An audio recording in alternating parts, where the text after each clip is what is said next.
Welcome to the 367th episode of the Mission Straight Talk Acceptance Podcast. Thanks for joining me. Before we hear more about and from our guest today, I'd like to invite you to Accepted's next MBA webinar, Get Accepted to Harvard Business School, which I will present on Wednesday, June 3rd. Come to the webinar to acquire a framework that you can use for any top MBA program, as well as focused, actionable tips for Harvard Business School's 2020-2021 MBA application. Save your spot today at accepted.com/367webinar. Welcome to Admission Straight Talk, the podcast dedicated to graduate admissions and helping you approach the application process thoughtfully and successfully. Your host is Accepted's founder and world-renowned admissions guru, Linda Abraham. At Accepted, our mission is to get you to that unforgettable moment when you read your acceptance email and shout, "Yes, I'm in!" Confident you'll be attending the perfect program to help you launch the career of your dreams. Today's guest is Meenakshi Chauhan. She has worked since graduating college as an Indian railway engineer. She started a beauty blog in 2018 and is now looking forward to starting her MBA studies at the University of Toronto's Rotman School. Meenakshi, welcome to Admission Straight Talk. Thank you so much, Linda. My pleasure. Now, can you tell us a little bit about your background, where you grew up, what do you like to do for fun? Okay, so I was born in a small village where I lived with my parents and their extended family. I lived there for about 2 years, but for most part of my childhood, I lived with my grandmother. Basically, because my father was the only person earning and my mother had to take care of the whole family. So they didn't have much time for me. So I was mostly brought up by my grandmother. I have lived for around 8 to 10 years with her, and then I moved back with my parents. As far as what I like to do for fun, so there are a lot of things that I like to do. I like to paint, I like to cook, and this lockdown has given me the chance to cook a lot. And, and I love to work out. On my blog, I'm also writing a lot about health and nutrition. So I love to work out to take care of myself, So, that's pretty much it. Okay, sounds good. Now, going to more the professional side of you, you earned your BTech in 2013. On your blog, you write, and I'm quoting now, "So it all started in 2015 when I cleared the Indian Engineering Services with an all-India rank of 13. I was selected as an assistant engineer in Indian Railroads, considered one of the most prestigious jobs in the engineering field. I was at the top of the world till I joined. I realized that the job was not as exciting as I had expected it to be." Close quote. Why was it exciting? Why did it live up to your expectations? So when I joined Indian Railways, I had a certain impression in my mind, that the job is going to be very challenging, and I'm going to work and learn about a lot of new technologies. I'll be involved in innovating stuff. But when I actually joined, and Indian Railways is completely owned by the Indian government. So, bureaucracy tends to slow down things a bit. And I felt that when I started working with Indian Railways, things were a bit slow. It took months to get get the approval for anything. So it kind of got a little monotonous for me, and I didn't really find it that challenging as I was expecting it to be. So it got a little boring for me there, and I wanted to do something more exciting, that will help me develop my skills as well as enjoy the whole working process. Okay. Was it difficult for you as a woman in a male-dominated field and industry? I mean, engineering in general is a male-dominated field. What in the railroads, I assume, also? Yeah, so it was a bit difficult for me in the starting, and mostly because the department I joined in railways, there are not many women. I was the only woman in that department, so I got judged a lot. My intelligence was questioned. My seniors as well as my juniors, they would often, say that I'm not fit for this job. Yeah. You know, I'm not that capable to handle long hours or put in that much of effort towards my work. So that was a bit disheartening for me. How And did you handle it? yeah, I handled it. Eventually, I did handle it. But initially, it was a bit disheartening for me. I'm sure. But how did you handle it? Well, I got a few opportunities, and I must say I'm lucky that I got those opportunities where most of the topmost officials of Indian Railways were monitoring the project, looking after that. And I was solely responsible for handling a few of those projects, and I did exceptionally well in those projects. And they eventually did understand that it doesn't matter whether I am a girl or some male person is working there, and it's just the kind of dedication you put in, the effort you put in, that matters, not my gender that matters. Okay.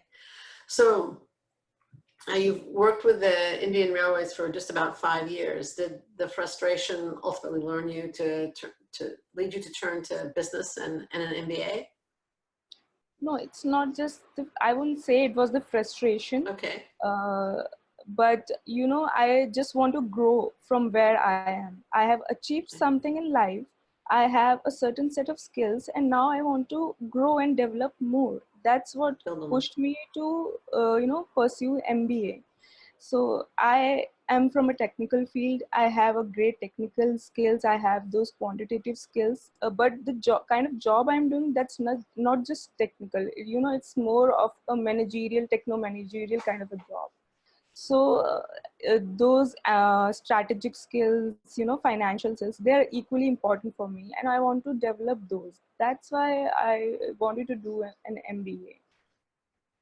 Okay. And why Toronto Rotman?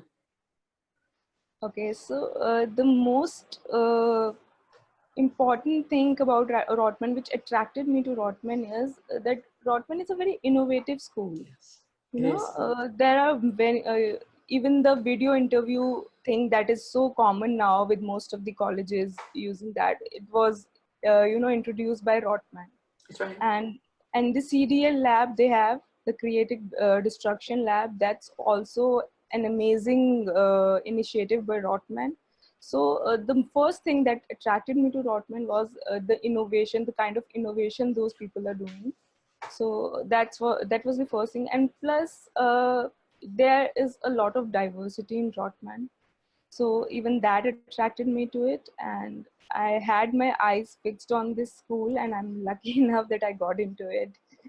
Right. It's a fantastic program. I visited Rotman. I've talked to the admissions directors there, and it is a highly innovative program, as you said.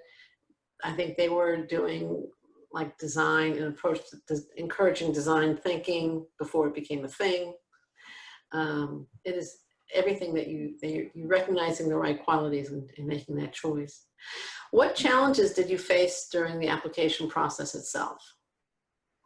So I won't say the application process was that challenging for me, because Okay. even before I gave my GMAT, I knew that I had to work with someone from accepted.com, and Okay.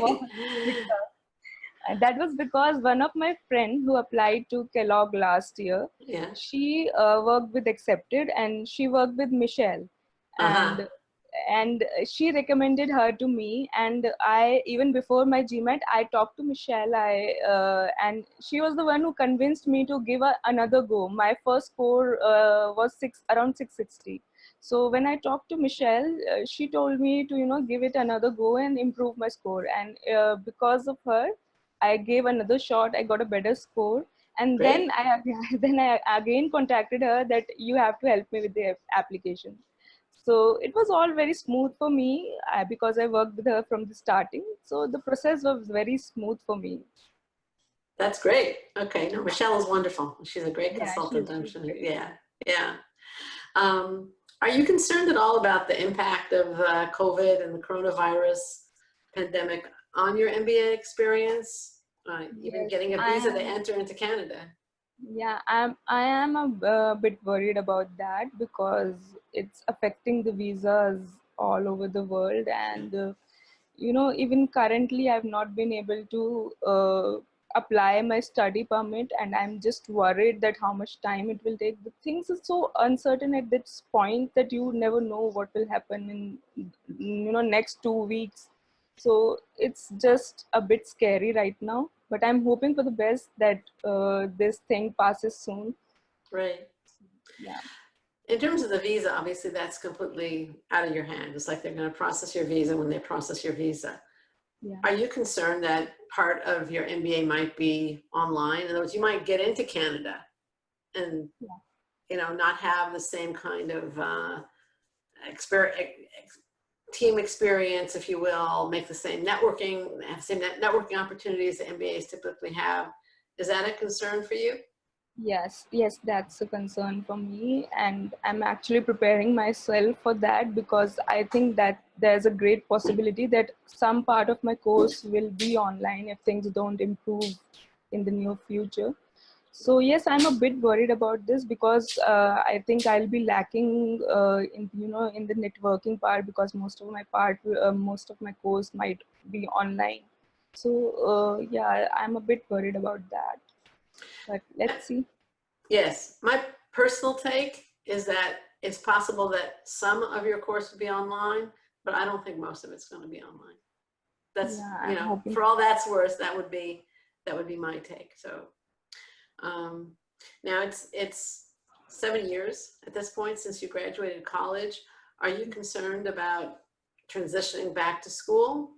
And how are you? Are you just say, I was a good student, I'm going to it's like riding a bicycle, you don't forget how to do it. I mean, where are you at with Yes, that's the exact thought I was having. that? I've always, I've always been good at studies. I've always been good in school, in college, everywhere. So I think I'll be able to adjust quite easily.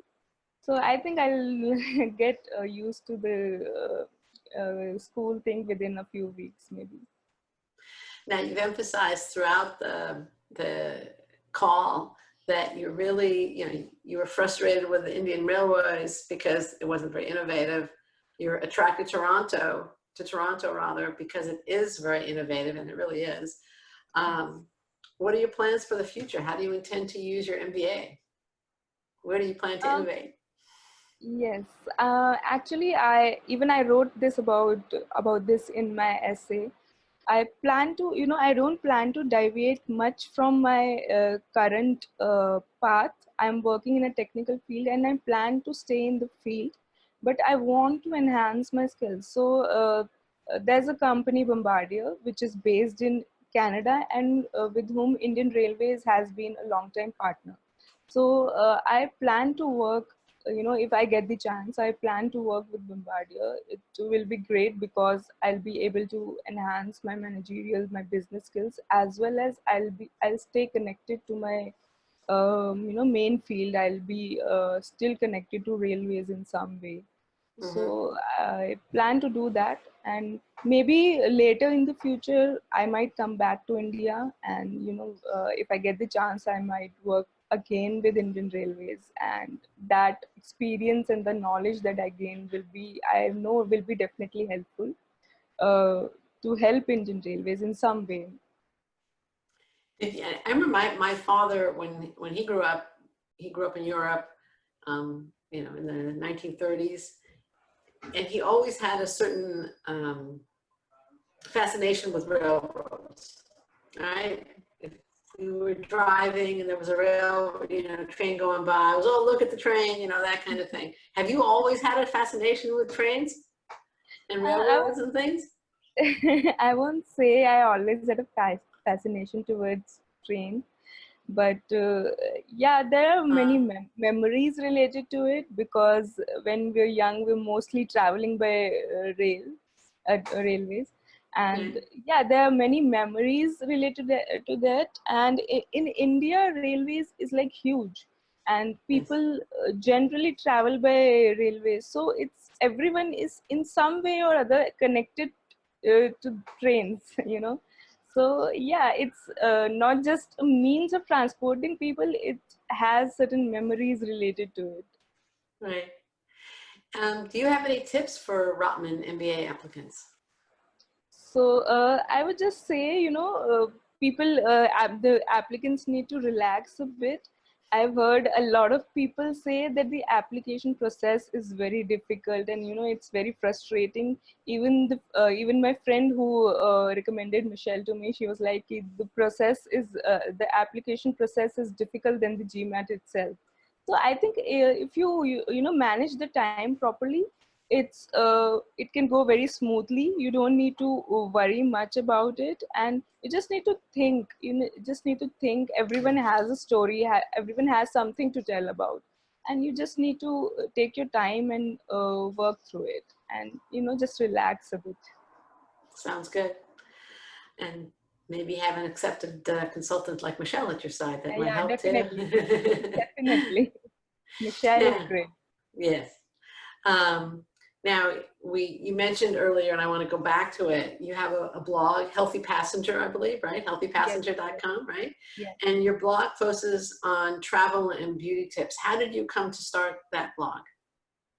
So it's actually, I've always it's not just about beauty and travel, it's also about health. And I've always, been interested in nutrition, taking care of yourself, how to be both mentally and physically fit.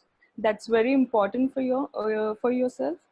And it just, one day just sitting and just it hit me that I know a lot about these things, so why not just share them.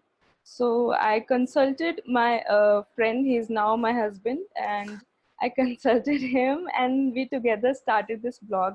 I wrote all the content, and he managed the digital part of it, running ads and stuff. So he did all that, and it was going great. And I'm started, I'm still working on it. This lockdown has given me so much time that I'm adding different, I've even added a category, healthy recipes, now, because I'm cooking a lot. So I'm working on it, and it's going good, and I hope it does better. Are you going to add an MBA experience section to it? Why not? Sure. Sure. I will think about that. Once I join Rotman, I'll definitely think about sharing my MBA experience as well. Okay, So, sounds good. What would you have liked me to ask you? um, I think you've covered most of the questions. My application process, my background. I think you've covered most of the question. Anything you want to ask me, I'm open to answer. You can ask me anything. No, well, those are the questions I prepared, so thank you very much. I Thank guess you. we're just about finished then. So thank you so much for coming today and joining me. It's been delightful. Where can listeners find you online? Sorry? Where can listeners find you online? Where's your blog? Okay. Oh, my blog is www.healthypassenger.com. I'm also on Instagram by the same name, Healthy Passenger. Okay. And anyone can message me anytime. I'm always available either on Instagram or I'm on my blog right now. So Okay. yeah. Great. We'll link to Meenakshi's blog as well as to other MBA admissions resources related to this podcast, including our interview with Rotman's admissions director, Imran Kanga, from accepted.com/367. Thanks to you too, listener, for tuning in. Again, I invite you to the upcoming Get Accepted to Harvard Business School webinar. Reserve your seat now by registering at accepted.com/367webinar. If you find this show worthwhile, I have a favor to ask. Please tell your friends about the podcast. Your doing so helps us spread the news about Admission Straight Talk, and it will help your applicant friends get accepted. This is Admission Straight Talk, produced by Accepted, and I am your host, Linda Abraham. I'll talk to you again next week.